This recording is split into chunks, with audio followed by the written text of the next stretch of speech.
alongside Bob Roberts and Michael Carter.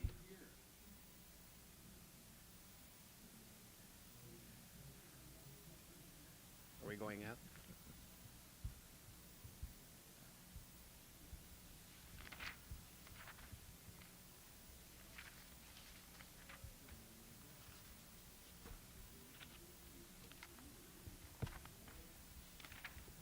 Mic check 1, 2.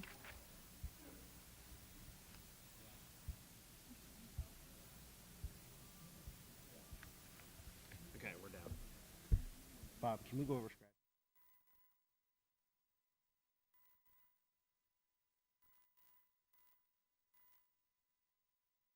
Sixth race? So the 6 is not out. No. No. Sixth race, I got the 6 and the 8. I have mine up here. There is that. I didn't bring it. They're downstairs. I didn't bring any. I'm sorry. Sorry. Seventh race, Okay. scratch the Okay, 5 hold and on. the This- 7. The 6th race, what now?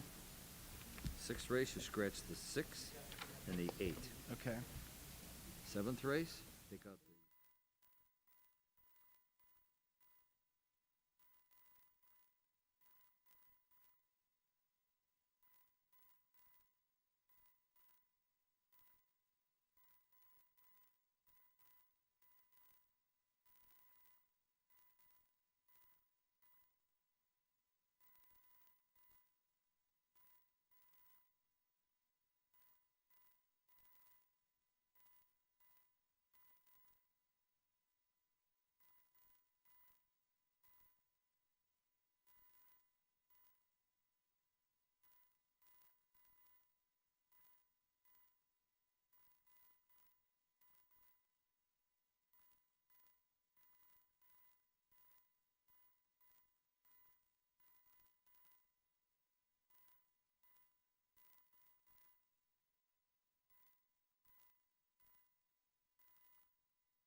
All right, once again, good afternoon, everyone. Welcome here to MGM Northfield Park. It is Preakness Day, and I want to welcome everyone here with us today. A good card from Pimlico on tap for the program.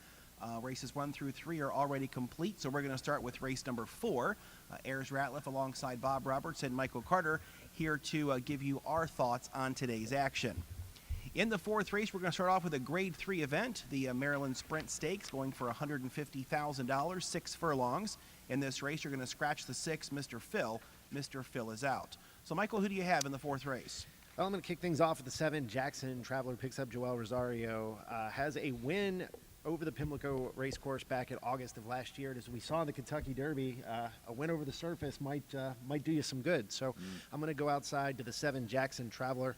The Son of American Pharaoh, the 4 Disco Pharaoh, is going to be my second selection. Has won 2 straight races, including a lower level stake race in Laurel. And then I had the 6 Mr. Phil, so we'll just go with 7 and 4 here in race 4. And, Bob, who do you like? I, too, landed on the 7 horse, the Jackson Traveler. In his last race, the track was tipped against speed that day, and he hung in there and only got beat a half a length. And I know it's too early to be making track bias pronouncements, but the first 2 races, the horse is on the lead, the 2 dirt races, third was on the grass. First 2 dirt races, speed held quite well, so he's going to be on the lead. So I got the 7 horse on top. I scratched, my second horse was Mr. Phil, he's out. I got the 4 horse second, Disco Pharaoh.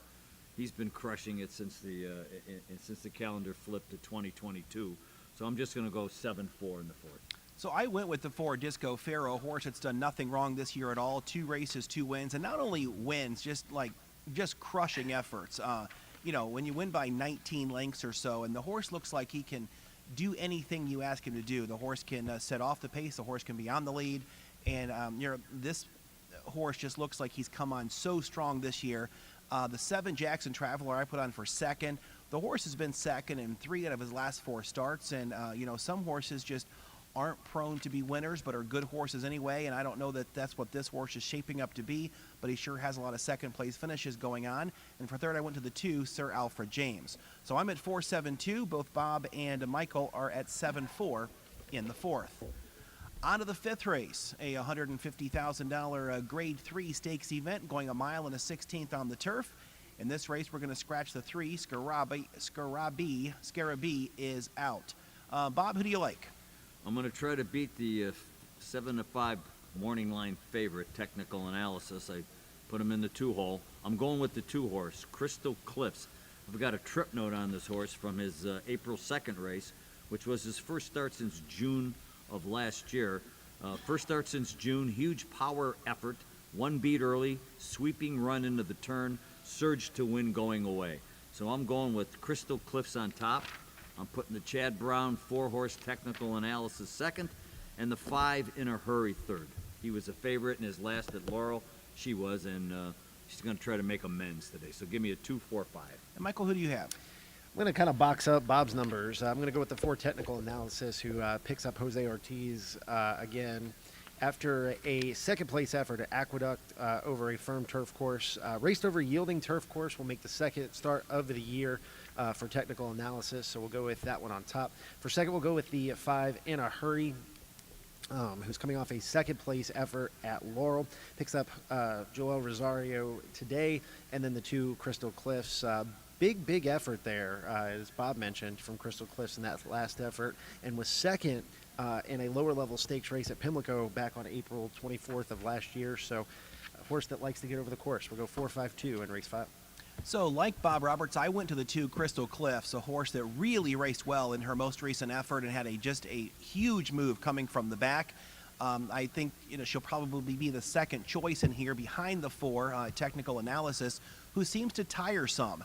And, especially if you're going to have a much shorter price that tires, I'm going to take a shot to have a little bit longer price to try to beat it coming home. Second, I like the 4 Technical Analysis coming off of 2 solid second-place finishes. But the horse, like even last time, was 55 cents to 1, so it was about 1 to 2 on the board, and finished second. So I think that could be kind of a similar effort today. And I had the 3 for third, so I'm just going to go and exact a 2-4. Michael's at a 4-5-2. Bob Roberts a 2-4-5. Race number 6, a mile and a 16th on the turf, an allowance event. And this race, we are going to scratch the 6 and scratch the 8. Michael, who do you like? I'm going to go with a little bit of a price here with the 7 Fire in the Hole. 3 straight races at Pimlico and seems to be getting better with each and every start. Kind of came from off the pace, and if the turf course like it held up in the 3rd race, Bob, where you're able to get a couple of closers to kind of come from behind off the pace, who knows? That might bode well for Fire in the Hole. For second, we'll go with 11 Golden Voice, coming off a winning effort at Keeneland against Starter Company. Last out, Tyler Gaffleone will get back aboard. And then for third, we'll go with the 4 Kate's Kingdom, who was a winner 2 starts back in early March, will make the 3rd start of the year, and Florent Giroux gets the ride. And Bob, who do you have? We landed on the same horse as Michael, the 7-horse Fire and Hold. This horse has not run since August of last year, but if there's any trainer that is excellent at getting horses to win off the bench, it's Graham Motion, who trains right down the road from Pimlico at Fair Hill Training Center. He doesn't like his horses to be stabled at the racetrack. He thinks it's too much stress on him, so he likes to be out in the countryside, and that's where this horse is living these days. And obviously the horse is very familiar with Pimlico, with a win and a second in 2 starts. So I've got the 7-horse also on top. I put the 9 Volador second. He's a long shot to consider, returning from action from off the another one off the bench. And for third, I went for the 11-horse Golden Voice. She has been running at Keeneland and won her last start. And Tyler Gaffleone is pretty shifty on the grass, so I'm going to go 7, 9, 11. I went to the 11 Golden Voice. After a pretty lackluster season last year, she came back with a vengeance this year. Has 3 starts on the board and has been a first twice and second once. And, just really racing at the top form. And I think Golden Voice is in good shape, coming off of a nice win at Keeneland, and I think could come back and win again today.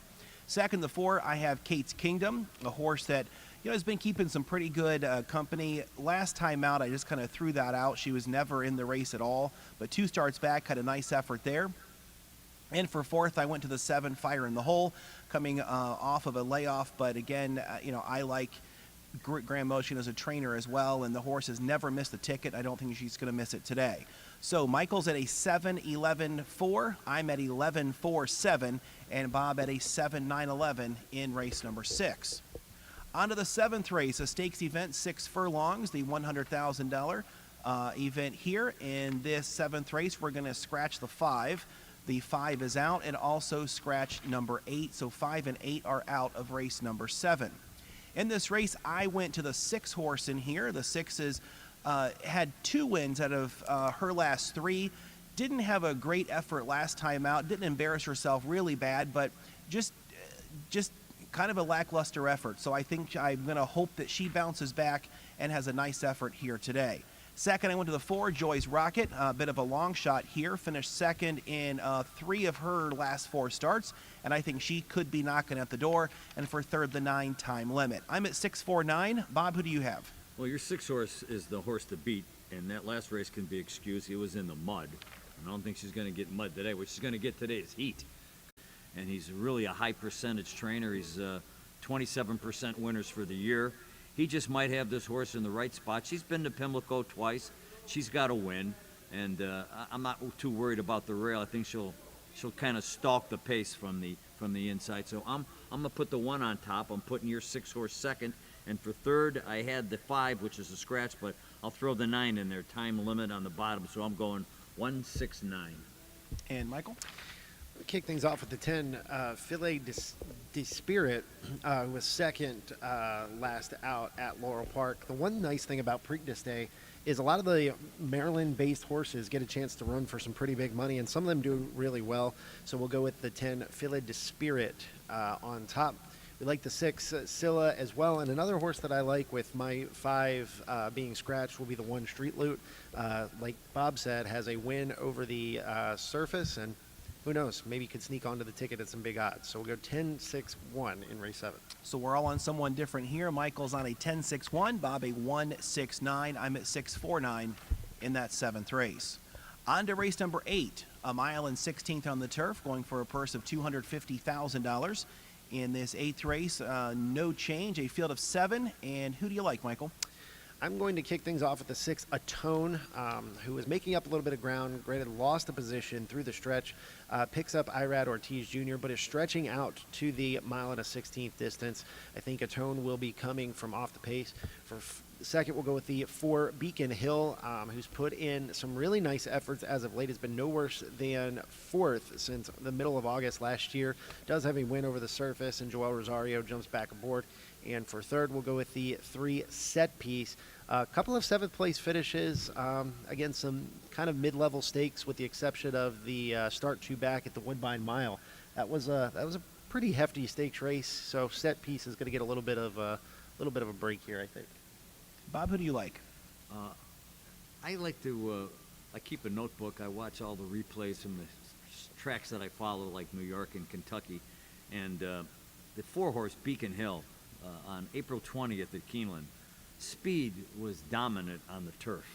And this horse rallied from 9th, 7 or 8 lengths behind, only got beat a no. So it was a huge effort against the alleged track bias. Rosario rode that day, and he's going to ride back. And Michael Matz, he's no stranger to Pimlico. Of course, he had one of his nightmarish days there. He was the trainer of Barbaro when, after winning the Kentucky Derby, he broke his leg leaving the starting gate, and we know what the rest happened to him. But I'm putting the 4 on top, Beacon Hill. For second, Atone, taking a step back from back-to-back Grade 1 races. Those are the cream of the crop in horse racing, so that's like swinging a lead bat and then picking up the regular bat. So Atone's going to be tough. And I know the 3 horse Set Piece is 8-5 on the morning line, but it's on a 3-race losing streak. So I'm not going to totally discount it, but I'm not putting it on top. So I'm going 4-6-3 in the 8th. And I swinging for the fences here in the 8th race and going for some prices. I went to the one horse, Tango, Tango, Tango. Has 2 really solid wins right in a row. And, you know, even looking back through the lines, does show some graded stake action that the horse has competed in and has never really embarrassed himself at all. And I have Tango, Tango, Tango on top. 10-1 is the morning line. And I think the horse could really be coming into his own. Has not been beat yet this year. And I think could really be coming on as a 4-year-old. Second, I went to the 5 English B, a horse that is, you know, right there, usually pretty close at the wire, and I think it could be right there again today. And for third, the 3, I went Set Piece, a horse that's just been keeping better competition than what it has here. So I'm at 153, Michael's at a 643, and Bob at 463 in race number 8. On to the 9th race, 6 furlongs, a stake event going for $200,000 in race number 9. Scratch the 4, My Handsome Man. My Handsome Man is out. That's going to take us down to a field of 8 in race 9. And Michael, who do you like? I'm going to start with the 5 Old Homestead. Not often that you see a horse come up from Delta Downs and go to a stake race at Keeneland and win, let alone win drawing away. So I'm going to go with 5 Old Homestead on top. For second, we'll go with the 1 Cogburn. Has won 2 of his last 3 and was just nailed on the wire at Oaklawn in the last out. Joel Rosario will hop back aboard. And for third, we'll go with the 7 Wayland Springs. Coming into this race on a 3-race win streak, including 2 lower-level stake races. And Irad Ortiz Jr., no stranger to the winner's circle either. So over 5-1-7 in race 9. Bob, who do you have here? You know, this race is called the Chick Lang. And for those who don't remember Chick Lang, he was the colorful general manager of Pimlico for years, and nobody was more proud of a racetrack or a horse race than Chick Lang was of Pimlico and the Preakness. And the year that Spendabuck decided to won the Kentucky Derby and decided to go to Garden State because they put up a big pot, big purse, he skipped the Preakness, and Chick Lang was so upset. Stall 1 in the stakes barn at Pimlico was reserved for the Derby winner every year, and he was so upset that Spendabuck was going to go to Jersey instead of running the Preakness. He put a goat in that stall for the whole week. So that's the history of Chick Lang. He was a real blue-collar, hard-nosed guy with a butch haircut. But that said, I'm going for the 5-horse Old Homestead. His win in the Lafayette was really impressive and quick. He drew off the win easy, and he was 9-1 that day. Most people thought it was going to be a lot higher, even though he had won 2 races at Delta Downs. So that was very, very impressive win. So I'm going back to him. And since that win, they shipped him to Delaware, and he's thrown 2 bullet workouts, 5/8 and 59-3, and 3/8 and 35-2. So this horse is a keg of dynamite right now. So I'm going to put the 5 on top, Old Homestead. The 7 Wheeling Springs. Ortiz is going to have to make a decision. Does he chase after the 5 in here, or does he sit and try to come calling late and with the track bias? By the way, Jackson Traveler just won the 4th race, and I didn't get to see it, but I'm guessing he was on the lead. So there's more speed. And then for third, Cogburn, who's yet to start from the 1 hole, which is sometimes a challenge for horses going 6 furlongs. They feel a lot of pressure when the gates open. So I'm going 5-7-1 in the 9th. So I'm again going for a big long shot in here, and I went to the 6-horse Chasing Time, a horse that 3 starts back and even several races before that looks like he's like on the cusp of being a good horse, and a really good horse, and obviously showed enough to his trainer Steve Asmussen, who knows what's going on too, that he stepped the horse up and kept some pretty stout competition those last couple starts, and really didn't embarrass himself at all. Even in the Arkansas Derby, the horse was right in there slugging away early before he tired late, and I think backing off in distance is what this horse is going to need, and I think this horse could come right back. And obviously he showed enough to the trainer to keep him in some better stake races, and I think Chasing Time will be big odds and worth a look here today. Second, I went to the 1 Cogburn, has been racing very, very well. And for third, the 3 Dr. Jeff, another horse that shows some ability and will be a price as well. So I'm at 6-1-3, Michael at 5-1-7, Bob at 5-7-1 in race number 9. On to the 10th race, a 1 mile on the turf. In this race, we're going to scratch the 4, we're going to scratch the 7, and scratch the 11. Bob, who do you like? Well, I came prepared to make a nice bet on the 7-horse today, Riot House. This is a horse that won easily at Gulfstream. They shipped him up to Saratoga, and he threw a big workout up there, and they go, man, let's go down to Maryland and run in the James Murphy, but he scratched. And the 4 I had in my top 3, and he scratched. So I am scratched in the good old number 10, Joe. And Joe looks like a no-nonsense horse with 4 wins and 6 starts for a very solid Maryland outfit, Michael Trombetta. So I got Joe on top. He'll be close to the pace in here.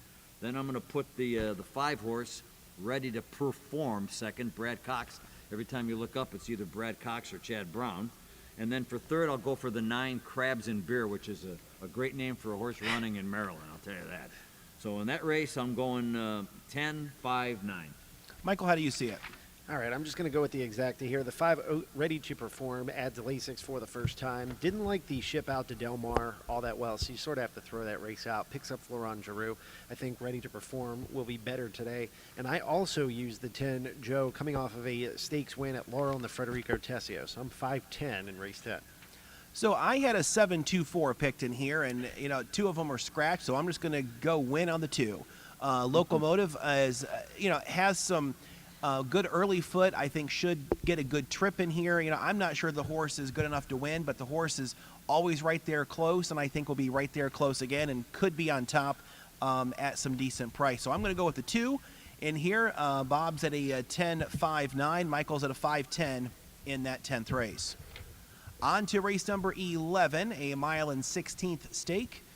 Going here, scratch the 4. The 4 is out.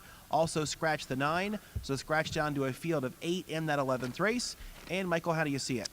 Well, I'm going to start things off with the 1, A Thorough Road, coming off a 4th place effort in a stake race out at Keeneland. Has been facing some pretty strong company. 2 back was in the Bluegrass Stakes at Keeneland and was 7th. Picks up Luis Saez, going a 1 16th here against some lower level stake horses. I think that this might be the perfect spot for the 1, A Thorough Road. For second, we'll go with the 6, Mr. Jefferson. A little bit of a price there. This horse is going to have to come from off the pace, and if speed is holding, like Bob said, you have to think that maybe that Mr. Jefferson is going to be a little bit closer to the pace. And for third, we'll go with the 5, B. Doc, who gets Tyler Gaffalione and won by 11 1/4 lengths in a maiden special weight event at Keeneland last out. Bob, who do you like? Well, this is the race where the people who won the Kentucky Derby ought to be sending Wayne Lucas dinner certificates for the next year, because he scratched Ethereal Road, which made room for the Derby winner to get in. Bluegrass Stakes beaten 11, Lexington Stakes beaten 3, now dropping in for a $100,000 stake race, which is, there's racetracks that run allowance races for over $100,000, so it's not that it's a big deal. It's a drop for this horse. It's held its form with a nice workout on May 11th at Churchill Downs. So I'm hoping the coach here, Wayne Lucas, has this one in the winner's circle. I'm putting the 1 on top. The 8 horse, Unique. Here's a horse that broke its maiden at Gulfstream on March 12th, went to Keeneland, and those optional claimers are tough there. Only got beat ahead. So this horse is apparently a quick study. So I'm putting him second. And the 5-2 shot, B-Doc, also coming from Keeneland, where it broke its maiden by 11. So this could be any kind of horse. It cost $425,000 at the sales ring. So I am going 1-8-5 in the Sir Barton. So my ticket looks a lot like Michael Carter's in this one. I went to the 1, Ethereal Road, as well as we all went with the 1. This horse has been just keeping much stiffer competition than what it faces today, and I think we'll really enjoy the drop in class. Second, I went to the 5 horse in here, B-Doc, a horse that, off that huge effort last time at Keeneland, just a romp over there, I think is ready to step up and face some better horses. And for third, I went to the 6, Mr. Jefferson, which is, had a really nice run last time out. Not too keen on its 2 lines before that, but hopefully the horse has bounced back and can be right there again. I'm at 1-5-6, Michael at 1-6-5, Bob at 1-8-5 in that 11th race.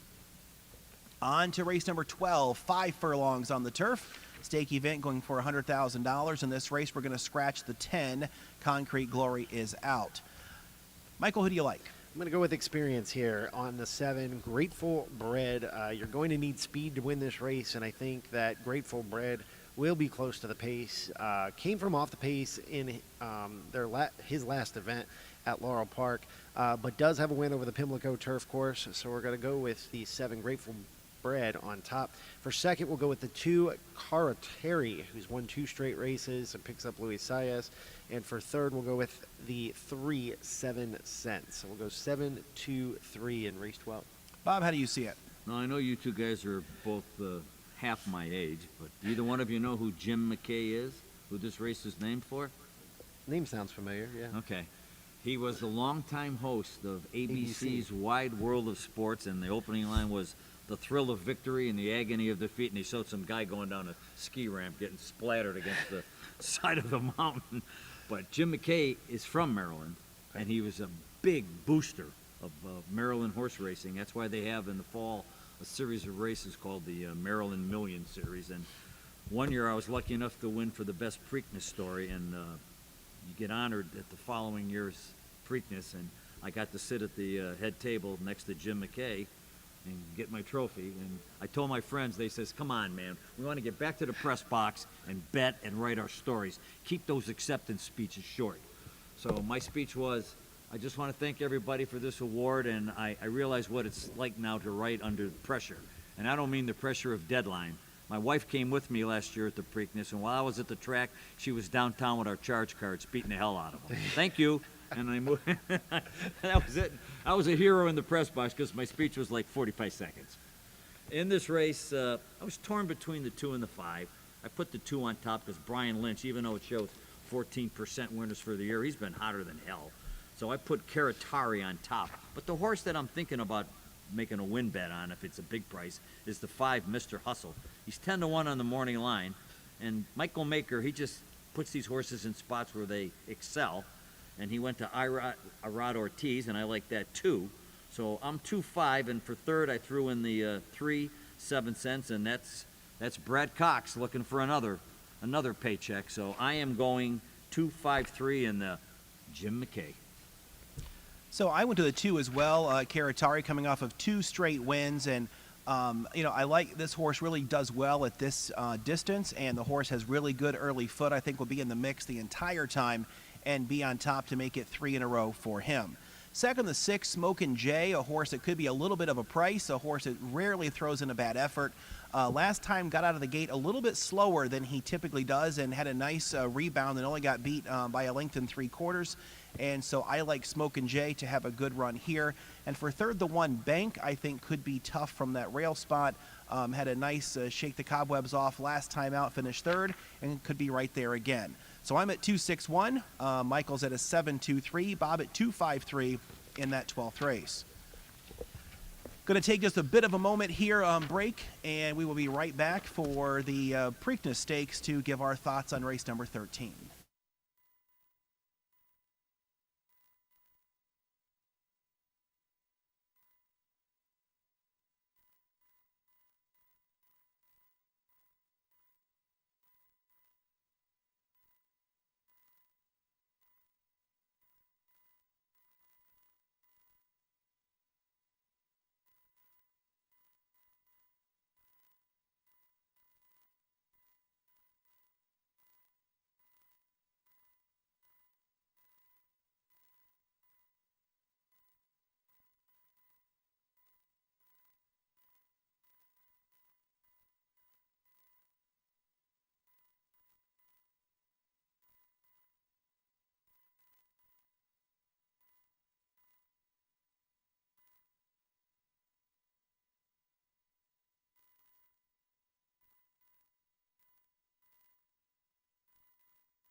So here's Ralph again alongside Michael Carter and Bob Roberts to give our thoughts on the big dance of the day, the Preakness Stakes, a mile and 3/16.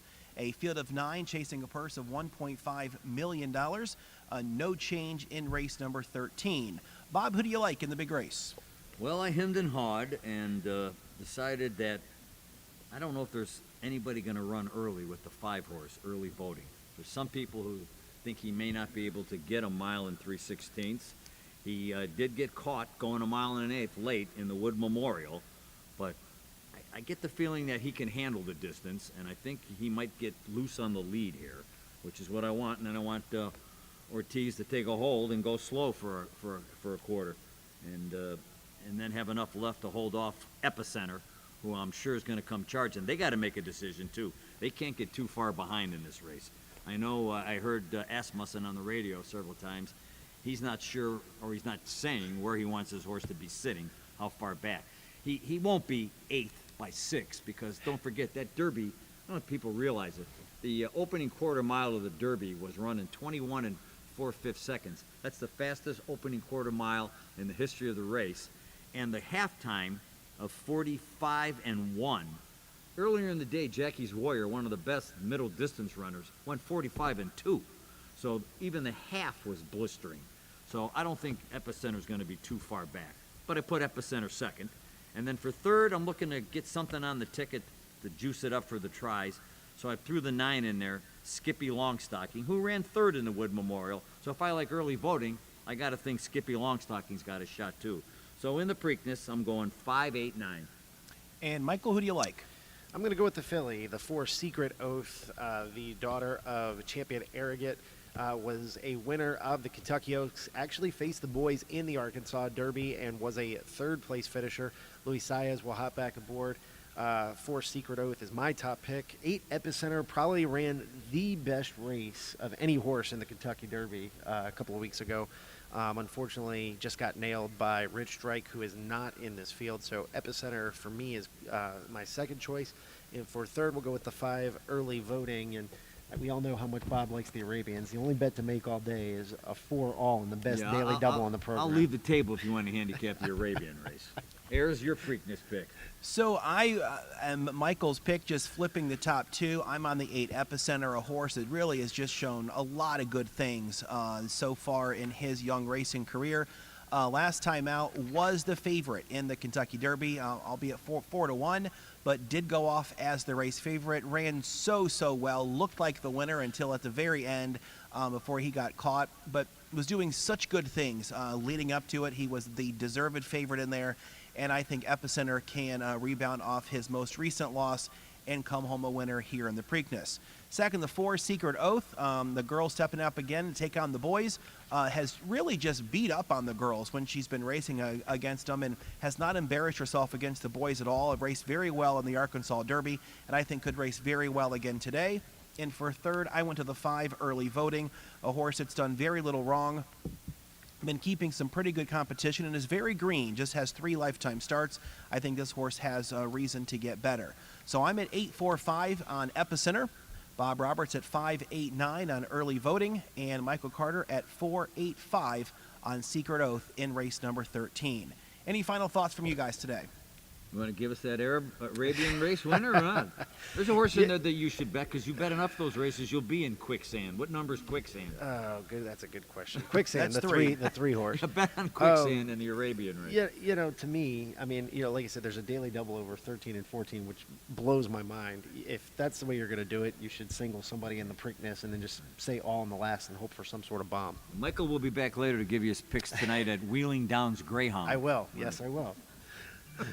So again, thank you for joining us today. Thank you for tuning in to get our 3 picks on today's racing program. Have a great day and enjoy the rest of the time here at MGM Northfield Park.